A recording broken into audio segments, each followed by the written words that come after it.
نحن نتحدى أهل البدع والأهواء، أهل البدع العقائدية وأهل البدع السياسية، نقول بيننا وبينكم السلف، بيننا وبينكم الكتب. كان أحمد يقول أهل البدع بيننا وبينكم الجنائز. نظر یا نظر بد کس کو کہتے ہیں؟ یہ نظر بد انسان کو جو لاحق ہوتی ہیں، انسان کو جو پیش آتی ہیں، ان بیماریوں میں سے ایک بیماری کیا ہے؟ نظر بد بھی ہے. نظر بد کا لگ جانا خود انسان کو بیماری لاحق ہونے میں سے یہ بھی ایک بیماری ہے. نظر بد کا مطلب یہ ہے کسی کی خوبی یا کسی کی اچھائی سے متاثر ہو کر کسی کو ایسی نظر سے دیکھنا جو اس کو نقصان پہنچا دے. ایک انسان ہے عبداللہ، دوسرا ہے عبد الرحمن. عبد الرحمن کے اندر خوبیاں ہیں. عبداللہ جو ہے عبد الرحمن کے اندر کی خوبیوں کو دیکھ کر متاثر ہوتا ہے، متاثر ہو کر اس کو اس نظر سے دیکھتا ہے کہ گویا اس کو نقصان پہنچ جائے. یہی ہے نظر بد. بد کا معنی بری، نظر کا معنی نظر. نظر بد یعنی بری نظر. نظر بد کی وجہ سے انسان کو کئی مسائل پیش آتی ہیں. حضرت اسماء بنت عمیس رضی اللہ عنہا، یہ کون ہے حضرت اسماء بنت عمیس؟ حضرت جعفر بن ابی طالب رضی اللہ عنہ کی بیوی، تو اللہ کے رسول صلی اللہ علیہ وسلم کی چچی ہوئی. اللہ کے رسول صلی اللہ علیہ وسلم کی چچی ہوئی. وہ فرماتی ہیں ایک مرتبہ اللہ کے رسول صلی اللہ علیہ وسلم ہمارے گھر تشریف لائے. کہا مالی ارا اجسام بنی اخی ضاریعۃ تصیبہم الحاجہ. فرماتے ہیں کیا وجہ ہے یہ میرے بچے، یہ میرے بھائی یعنی چچا زاد بھائی جعفر بن ابی طالب کے لڑکے، کیا وجہ ہے یہ میرے بچے جو ہے سوکھتے جا رہے ہیں، دبلے ہوتے جا رہے ہیں. بولتے ہیں گھروں پر ابھی کیا دبلے ہو گئے ہیں، بولتے ہیں بہت پتلے ہو گئے بول کر. تو یہ سوکھتے جا رہے ہیں، کیا وجہ ہے؟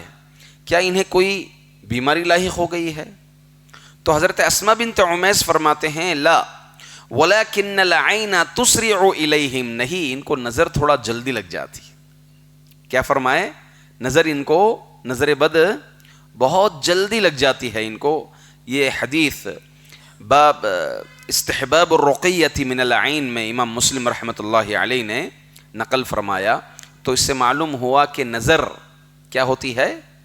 لگتی ہے، نظر حق ہے. ایک اور روایت ابو ذر غفاری رضی اللہ تعالی عنہ سے فرماتے ہیں ان العین لطولع الرجل باذن اللہ حتى يصعد حالقا ثم يتردى منه. امام البانی رحمۃ اللہ علیہ صحیح و ضعیف الجامع الصغیر اس کے اندر اس حدیث کو نقل فرمایا ہے. نظر بد انسانوں پر اس طرح اثر انداز ہوتی ہیں حتیٰ کہ اگر کوئی اونچی جگہ پر کھڑے، حتیٰ یصعد حالقا، اگر کوئی اونچی جگہ پر کھڑے ہو تو نظر بد کی وجہ سے وہ گر بھی سکتا ہے. نظر بد اتنا لگتی ہے کہ انسان اگر کسی اونچائی پر کھڑے نظر بد کی وجہ سے گر بھی سکتا ہے، اور تو اور درکنار نظر بد کی وجہ سے موت بھی ہو سکتی ہے. حدیث ہے اللہ کے رسول صلی اللہ علیہ وسلم. جی حضرت ابو ذر غفاری رضی اللہ عنہ فرماتے ہیں کہ اللہ کے رسول صلی اللہ علیہ وسلم نے فرمایا. راوی حدیث حضرت ابو ذر غفاری. جی روایت جو ہے الصحیح الضعیف امام البانی رحمۃ اللہ علیہ کی الجامع الصغیر، اس کے اندر حدیث نمبر 2561 اس کے اندر فرمایا بسا اوقات نظر بد کی وجہ سے موت بھی ہو سکتی ہے. اللہ کے رسول صلی اللہ علیہ وسلم نے فرمایا، اسی کی روایت ہے یہ بھی الجامع الصغیر کی، اکثر من یموت من امتی بعد قضاء اللہ وقدرہ بالعین. اکثر میری امت میں اللہ یعنی تقدیر کے بعد نظر بد کی وجہ سے ہی مرتے ہیں. تو کیا نظر بد تقدیر سے ہٹ گئی؟ یہ مطلب نہیں ہے اس کا. یہ مطلب اس کا نہیں ہے. جیسے دعا تقدیر کو بدل دیتی ہے، دعا تقدیر کو بدل دیتی ہے، تو کیا واقعی دعا تقدیر کو بدل دیتی ہے؟ نہیں. وہ دعا کرتا ہے نہیں کرتا ہے یہ بھی کیا ہے؟ تقدیر میں ہوتی ہے. تو ایسے ہی نظر بد بھی تقدیر میں ہوتی ہے، تقدیر سے ہٹنے والی چیز نہیں ہے. اس مفہوم کو سمجھ کر چلیں.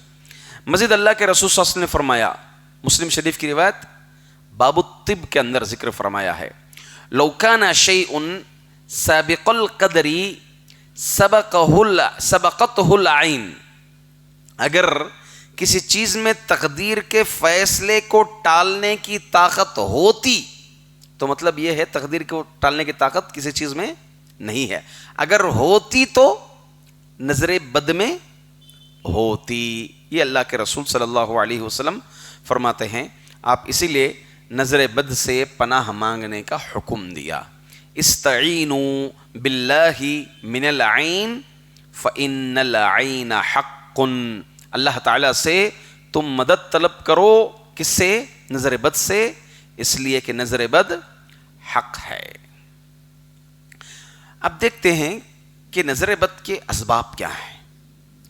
نظر بد کیوں لگتی ہے؟ انسان کو کیوں لاحق ہو جاتی ہے نظر بد؟ تو نظر بد کے اسباب میں کئی اسباب ہو سکتے ہیں. جیسا کہ میں نے تعریف میں بتایا، اس میں ایک چیز آئی کہ انسان سے وہ خوبی چھن جائیں، یعنی حسد. حسد کی وجہ سے نظر بد انسان کو لاحق ہو سکتی ہے. اللہ کے رسول صلی اللہ علیہ وسلم جب اپنا دعوتی پیغام دے رہے تھے تو اللہ تعالی نبی اکرم صلی اللہ علیہ وسلم کو کفار اور مشرکین کے حسد سے، کفار اور مشرکین جو اللہ کے رسول صلی اللہ علیہ وسلم پر حسد کرتے تھے، ظاہر سی بات ہے کفار و مشرکین میں کئی طرح کے تھے. جو انکار نبوت کے وجوہات میں سے ایک وجہ یہ بھی تھے کہ نبوت اس خاندان میں مل گئی. خود ابو جہل تھا، بنو ہاشم میں کیا مل گئی؟ نبوت مل گئی. تو اس کو یہ حسد تھا، یہ جلن تھا، جس کی وجہ سے اسلام قبول نہیں کیا. تو اللہ رب العزت اللہ کے رسول صلی اللہ علیہ وسلم کو اس حسد کی وجہ سے نظر لگ سکتی ہے، اس امکان کی وجہ سے سورۃ القلم کی آخری دو آیتوں میں فرمایا، وَإِن يَكَادُ الَّذِينَ كَفَرُوا لَيُزْلِقُونَكَ بِأَبْصَارِهِمْ لَمَّا سَمِعُوا الذِّكْرَ وَيَقُولُونَ إِنَّهُ لَمَجْنُونٌ وَمَا هُوَ إِلَّا ذِكْرٌ لِّلْعَالَمِينَ. فرمایا اور قریب ہے کہ کافر اپنی تیز نگاہوں سے آپ کو پھسلا دیں جب کبھی وہ قرآن کو سنتے ہیں. تو معلوم اللہ تعالیٰ خود اللہ کے رسول صلی اللہ علیہ وسلم کو محتاط کروا رہے ہیں. حافظ ابن کثیر رحمۃ اللہ علیہ اس آیت کی تفسیر میں لکھتے ہیں، وفی هذه الآیہ دلیل علی ان العین اصابتها وتأثیرها حق بامر اللہ عز وجل. اس آیت میں دلیل ہے اس بات کی کہ عین یعنی نظر بد وہ پہنچتی ہے اور اس کی تاثیر بھی ہے اللہ تعالی کی اجازت سے. کس کی اجازت سے؟ اللہ کی اجازت سے. تو ایک سبب کیا معلوم ہوا ہمیں نظر بد کا؟ حسد. دوسرا سبب ہے کسی کا حیرت اور تعجب سے دیکھنا. کسی کا حیرت اور آپ کا لباس، آپ کی خوبصورتی، آپ کے کثرت اولاد، آپ کا گھر، آپ کا مال، آپ کی گاڑی. لوگ جو ایک دم بے حجام ہو کر کے، بے لگام ہو کر حیرت و تعجب سے دیکھتے ہیں تو یہ بھی نظر بد کا سبب بن جاتا ہے. روایت ہے ابو امامہ بن سہل رضی اللہ عنہ، وہ فرماتے ہیں کہ ایک مرتبہ ان کے والد سہل بن حنیف، ابو امامہ بن سہل ان کے والد بھی صحابی، سہل بن حنیف رضی اللہ عنہ، وہ فرماتے ہیں کہ ان کو فرزند بتا رہے ہیں اپنے باپ کو، حضرت عامر بن ربیعہ رضی اللہ عنہ، یہ بھی صحابی، عامر بن رضی اللہ عنہ ایک مرتبہ ان کو دیکھ لیے، وہ غسل کر رہے تھے، وہ ان کی پیٹھ کو انہوں نے کیا دیکھا؟ ان کی پیٹھ کو دیکھا، بہت ہی حسین اور خوبصورت حالت میں، اس تعجب سے، اس اعجاب سے دیکھا، اس پر حضرت سہل رضی اللہ عنہ کو نظر لگ گئی اور بے ہوش ہو کر گر گئے، بے ہوش ہو کر گر گئے۔ یہ ابن ماجہ کی روایت ہے، باب العین کے اندر نقل فرمایا ہے۔ تو نظر بد کی وجہ دوسری کیا بنی؟ حیرت سے دیکھنا۔ نظر بد کی ایک اور وجہ ہے، وہ ہے خود کی نظر خود کو، خود کی نظر خود کو۔ اس کی بھی ہمیں دلیلیں ملتی ہیں۔ اللہ کے رسول صلی اللہ علیہ وسلم جب بھی آپ صلی اللہ علیہ وسلم کو کوئی چیز پسند آتی تو فوراً نبی اکرم صلی اللہ علیہ وسلم دعا کرتے تھے برکت کی۔ اسی طرح ہمیں کبھی ہماری خود کی چیز پسند آئے، ہمارا اپنا چہرہ پسند آئے، ہمارا اپنا لباس پسند آئے، ہمارے اپنی گاڑی، جو بھی اللہ کی نعمتیں ہیں وہ پسند آئیں، تو فوری طور پر کیا کرنا ہے؟ اس میں برکت کی دعا کر لینا چاہیے۔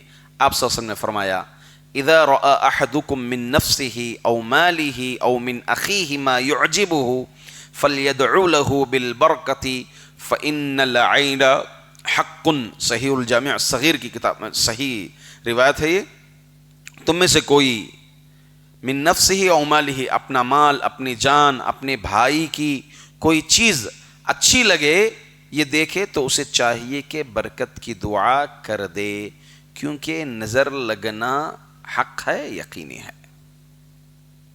تو انسان کو اپنی خود کی بھی نظر لگتی ہے۔ سورۃ الکہف پڑھتے ہیں آپ لوگ۔ سورۃ الکہف میں ایک آیت ہے وَلَوْلَا إِذْ دَخَلْتَ جَنَّتَكَ قُلْتَ مَا شَاءَ اللَّهُ لَا قُوَّةَ إِلَّا بِاللَّهِ۔ اس کی تفسیر میں حافظ ابن کثیر رحمۃ اللہ علیہ ایک قصہ نقل فرماتے ہیں۔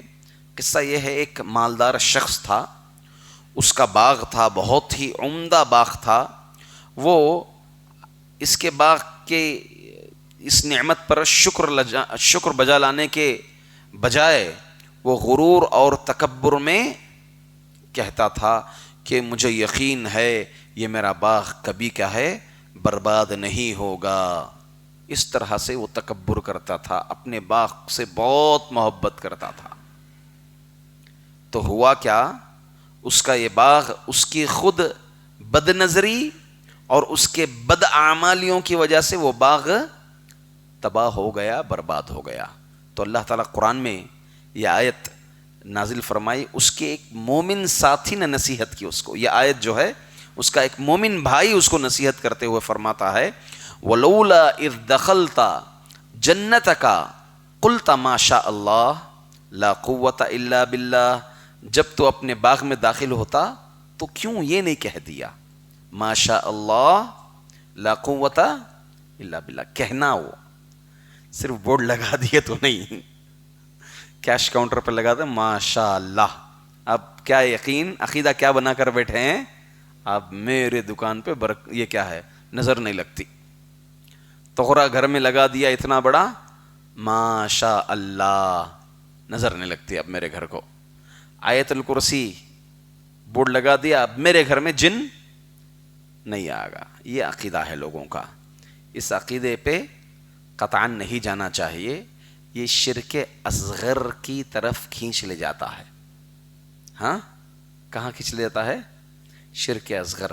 میں یہ جو رقیہ ہیں اس کے شروط ذکر کروں گا، آپ ان شرطوں میں انشاءاللہ العزیز خود مسئلہ آپ اخذ کر لیں گے۔ تو حافظ ابن کثیر اس واقعے کی تفسیر میں لکھتے ہیں وَلِهَذَا قَالَ بَعْضُ السَّلَفِ مَنْ أَعْجَبَهُ شَيْءٌ مِّنْ حَالِهِ أَوْ مِنْ مَالِهِ أَوْ وَلَدِهِ فَلْيَقُلْ مَا شَاءَ اللَّهُ لَا قُوَّةَ إِلَّا بِاللَّهِ وَهَذَا مَأْخُوذٌ مِّنْ هَذِهِ الْآيَةِ الْكَرِيمَةِ۔ فرماتے ہیں اسی لیے بعض سلف کا کہنا ہے کہ جو کوئی اپنی آپ میں اعجاب دیکھیں، تعجب دیکھیں، اپنے مال کو دیکھیں، اپنی حالت کو دیکھیں، اپنی اولاد کو دیکھیں. اولاد پر بھی خود والدین کی نظر زیادہ ہوتی ہے. ہاں دیکھیں تو کیا کہہ دیں؟ ما شاء اللہ لا قوت الا باللہ. یہ آیت دلیل ہے اس بات سے.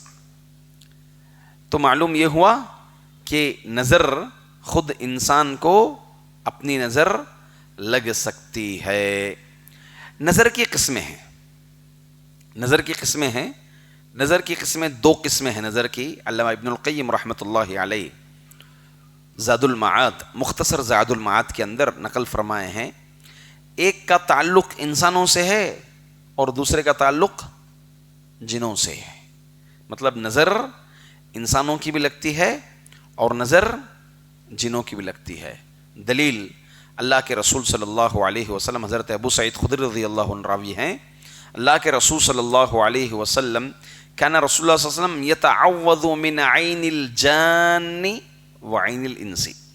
اللہ کے رسول صلی اللہ علیہ وسلم پناہ مانگتے تھے جنوں کی نظر اور انسانوں کی نظر سے. تو معلوم ہوا کہ نظر کی دو قسمیں ہیں، جنوں کی بھی ہوتی ہے اور انسانوں کی بھی. امام بغوی رحمۃ اللہ علیہ فرماتے ہیں کہ جنات کی نظر نیزوں کی نوک سے بھی تیز ہوتی ہے.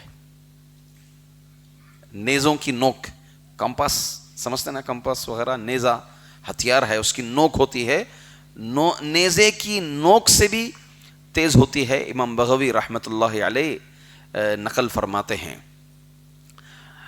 اب نظر بد سے بچاؤ کیسے ممکن ہے؟ اس کی تدبیریں کیا ہیں؟ ہم کیسے نظر بد سے بچا سکتے ہیں اپنے آپ کو؟ سب سے پہلے نظر بد سے بچنے کے لیے ہم اپنے اہم معاملات کو مخفی رکھنا چاہیے. اپنے اہم معاملات کو جو ممکن ہے کہ نظر لگے، ممکن ہے کہ نظر لگے، ان چیزوں کو محفوظ رکھنا چاہیے. اپنی خوبیوں کو بھی محفوظ رکھنا چاہیے. دلیل ہمیں ملتی ہے حضرت یوسف علیہ الصلوۃ والسلام. جب آپ نے خواب دیکھا، کیا خواب دیکھا؟ بہت اچھے بولو. سجدہ کیے. کیا خواب دیکھا ہے یوسف علیہ الصلوۃ والسلام؟ معلوم یوسف علیہ الصلوۃ والسلام معلوم نبی، معلوم ان کے ابا کا نام کیا؟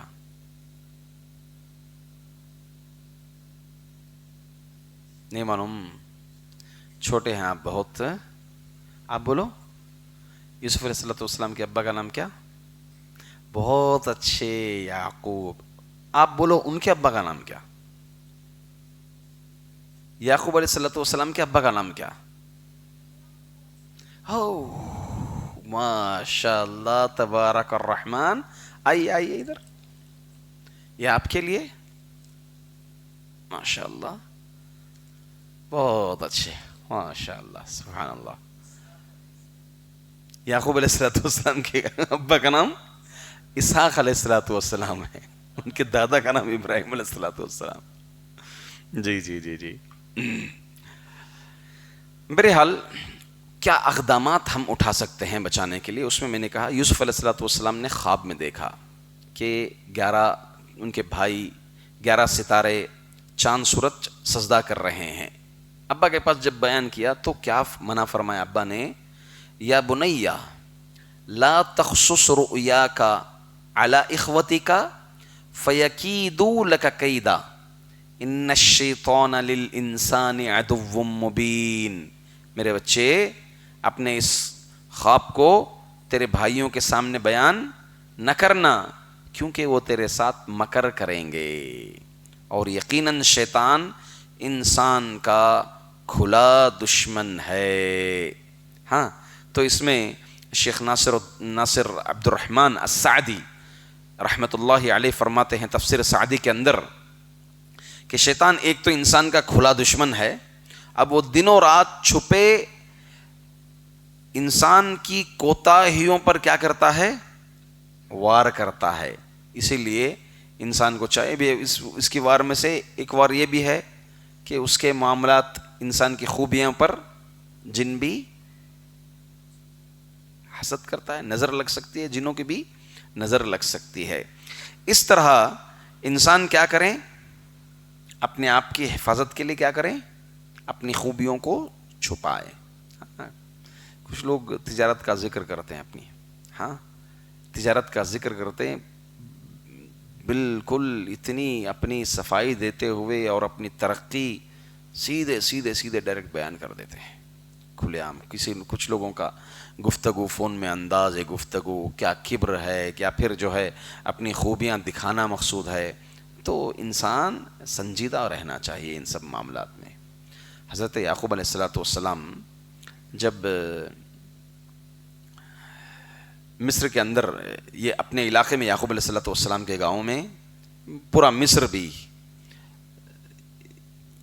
قحط آ گیا تھا برسات کا، تو اپنے بچوں کو آپ اس کے لیے راشن کے لیے بھیجے تھے، اناج کے لیے بھیجے تھے. تو آپ جب بچوں کو بھیج رہے تھے نصیحت کیے، یا بنیا لا تدخلوا من باب واحد وادخلوا من ابواب متفرقہ. اے میرے بچوں، تم سب ایک ہی دروازے سے داخل نہیں ہونا بلکہ مختلف دروازوں سے داخل ہونا. یہاں اس آیت کے تحت حضرت عبداللہ بن عباس رضی اللہ عنہ، حافظ ابن کثیر رحمۃ اللہ علیہ اس کو نقل فرمائے ہیں. آپ کی تفسیر میں فرماتے انہو خشی علیہم العین وذلک انہم كانوا ذوا جمال وہیئۃ حسنۃ. حضرت یعقوب علیہ السلام کو ڈر ہوا کہ کہیں انہیں نظر نہ لگ جائے، کیونکہ وہ بہت ہی خوبصورت اور اچھے جسم والے تھے، جمال والے تھے. کون؟ یعقوب علیہ السلام کے بقیہ 11 بچے.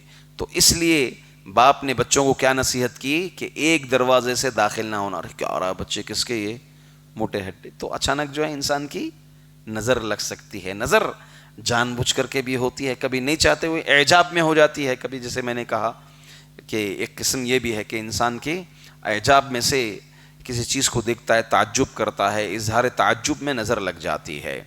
اگر کسی مومن کو بھی چاہیے، ایک مومن ہوتے ہوئے کسی مومن میں ہم خوبی دیکھیں تو اس کو برکت کی دعا دینا چاہیے فوری طور پر. اللہ کے رسول صلی اللہ علیہ وسلم ابو امامہ سہل بن حنیف، ان سے مروی ہے، فرماتے ہیں کہ آپ صلی اللہ علیہ وسلم نے فرمایا علاما یقتل احدکم اخاہ اذا رأى احدکم من اخیہ ما یعجبہ فلیدعو لہ بالبرکہ. تم میں سے کوئی کسی اور بھائی کی ہلاکت کا ذریعہ کیوں بنتا ہے؟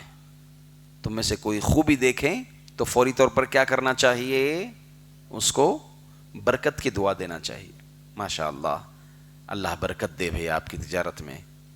ماشاء اللہ، اللہ آپ کو ایسے ہی حسن و جمال کے ساتھ رکھے، اللہ آپ کو ایسی ہی طاقت دے، اللہ آپ کو ایسی ہی قوت دے، اللہ آپ کو ایک اور گھر نصیب فرمائے، آپ کے گھر میں خیر و برکت دے. یہ ایسی دعائیں ایک مومن دوسرے مومن کے لیے دینا، بخیلی نہیں کرنا، اس میں سب دعائیں دینا چاہیے. اللہ کے رسول صلی اللہ علیہ وسلم بھی دعائیں دیتے تھے ایسا کوئی مسئلہ آپ کے پاس آتا.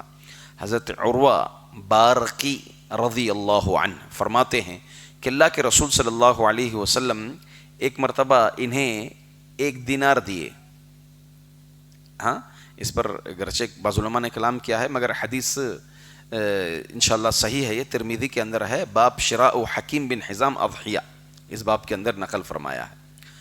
تو یہ لے کر گئے، 1 دینار میں یہ حکم دیا کہ جاؤ 1 بکری خرید کر لاؤ. بولے وہ اس 1 دینار میں 1 کے بجائے 2 بکریاں خریدے، اور پھر کیا کیے، 2 بکریوں میں سے 1 بکری 1 دینار میں بیچ دیے. اللہ کے رسول صلی اللہ علیہ وسلم کے پاس آئے، 1 بکری اور 1 دینار لے کر اللہ کے رسول صلی اللہ علیہ وسلم کے پاس آئے.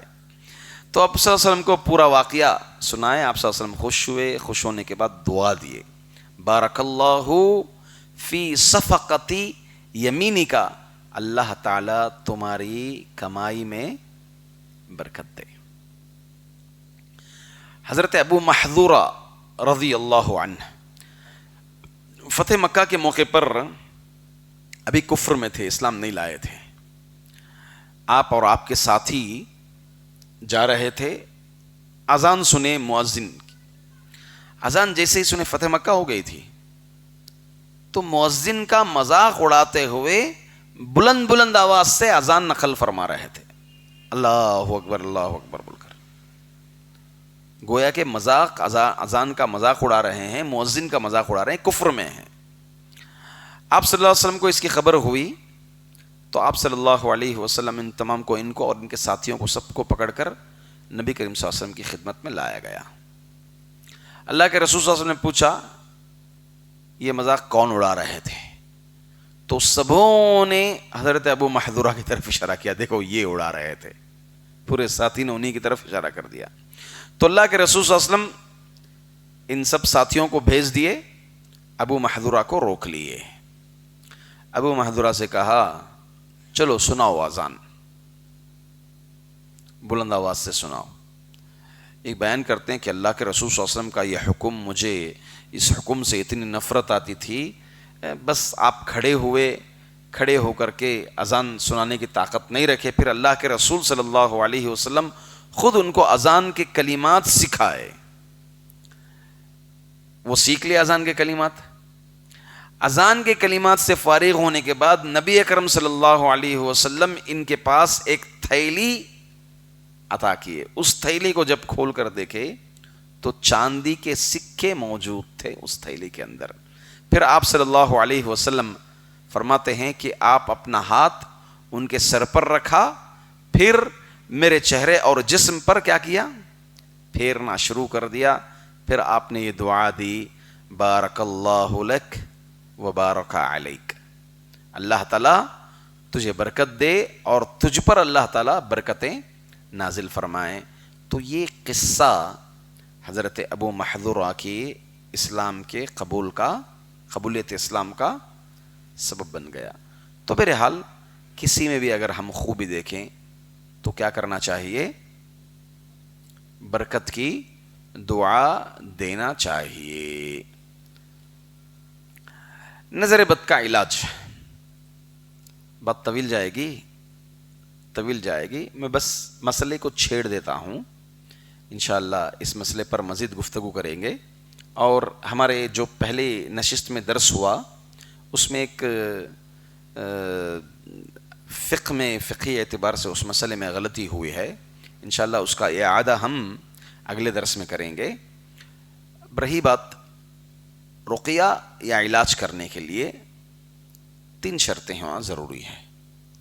نمبر 1، وہ اتھینٹک کلمات، قرآن یا حدیث کے وہ کلمات جو اتھینٹک ہو. بعض علماء نے کہا کہ عربی زبان بھی کافی ہے. نمبر 2، علاج کرنے کے لیے یا رقیہ کرنے کے لیے ایک شرط یہ بھی ہے کہ ایک تو قرآنی کلمات اور احادیث میں جو کلمات، جو دعائیں وارد ہیں، مأثور دعائیں، وہ ہوں. اور دوسری چیز، رقیہ کرنے والا وہ 3 شرطیں بتائیں بیان کی گئی ہیں. ہاں نہیں، پہلی چیز اس میں عربی زبان دونوں کو الگ الگ کرنا ہے. پہلی چیز، یہ جو کلمات ہیں جھاڑ پھونک کے، وہ شرک اور گناہ سے پاک ہونا چاہیے، ایک. نمبر 2، عربی زبان میں ہونا چاہیے. اس کو حافظ ابن حجر رحمۃ اللہ علیہ موقع لقط المرجان ابو احمد کی اس کی شرح میں جو ہے آپ ذکر فرمائے ہیں. اور تیسری شرط یہ ہے، یہ سب سے اہم اور امپورٹنٹ ہے، اس میں یہ عقیدہ ہونا چاہیے کہ بذات خود اس میں تاثیر نہیں ہے، بلکہ اثر شفا دینے والا کون ہے؟ اللہ ہے. تو 3 شرطیں میں چھیڑ کر جا رہا ہوں، انشاءاللہ العزیز ہم آگے اس کو ذکر فرمائیں گے. کیا ہے پہلی بات؟ یعنی شرک اور غلط چیزوں سے پاک ہونا چاہیے، وہ گناہ سے، گناہ کے کلمات سے پاک ہونا چاہیے. جیسے کسی اور کا سہارا لے کر کسی اور کا استعانہ بالجن وغیرہ، یہ سب تمام چیزیں اس میں آ جاتی ہیں۔ دوسری بات، جو کلمات ہیں وہ عربی زبان کے ہو۔ اس میں بعض علماء کرام پہلی شرط میں جو ہے یہ ذکر کرتے ہیں کہ آتھینٹک کلمات ہی ہونا چاہیے، اس کے زائد نہیں۔ شفا کے لیے جو کلمات آئے ہیں، جو حدیث خصوصیات کے ساتھ وارد ہیں، جیسے معوذتین ہیں، ہاں، سورۃ الشفا، سورۃ الفاتحہ ہے، آیت الکرسی ہے، اور اسی طرح سے بقرہ کی آخری 2 آیتیں ہیں، بس یہی۔ اور جو مأثور دعائیں جس کی فضیلتیں وارد ہوئی ہیں، وہی دعاؤں کے ذریعے سے رقیہ ہو سکتا ہے۔ الغرض اس میں ایک اختلافی مسئلہ ہے، اس کو انشاءاللہ العزیز آگے پیش کیا جائے گا۔ اور تیسری دلیل، تیسری شرط، جیسا کہ میں نے بتایا، کیا بتایا تھا کہ وہ بذات خود تاثیر نہیں ہے، بلکہ اللہ ہی شفا دینے والا ہے۔ مثال کے طور پر ہم نے آیت الکرسی پڑھی، تو یہ نہ سمجھیں کہ آیت الکرسی بذات خود شفا ہے، بلکہ شافی کون ہے؟ اللہ ہے۔ یہ ایک ذریعہ ہے، سبب ہے، جو ہمیں قرآن اور حدیث میں بیان کیا گیا ہے۔ مزید انشاءاللہ اس مسئلے پر گفتگو کریں گے۔ اللہ تعالیٰ سے دعا ہے کہ اللہ رب العزت ہم تمام کو نظر بد سے بچائے، اور کسی اور کے حق میں خوبیاں دیکھیں تو ہم تمام کو برکت کی دعائیں دینے کی توفیق عطا فرمائے۔ آمین۔ وآخر دعوانا الحمدللہ رب العالمین۔ سبحانک اللہم وبحمدک، اشہد ان لا الہ الا انت، استغفرک واتوب الیک۔ فاعلم أنه لا إله إلا الله واستغفر لذنبك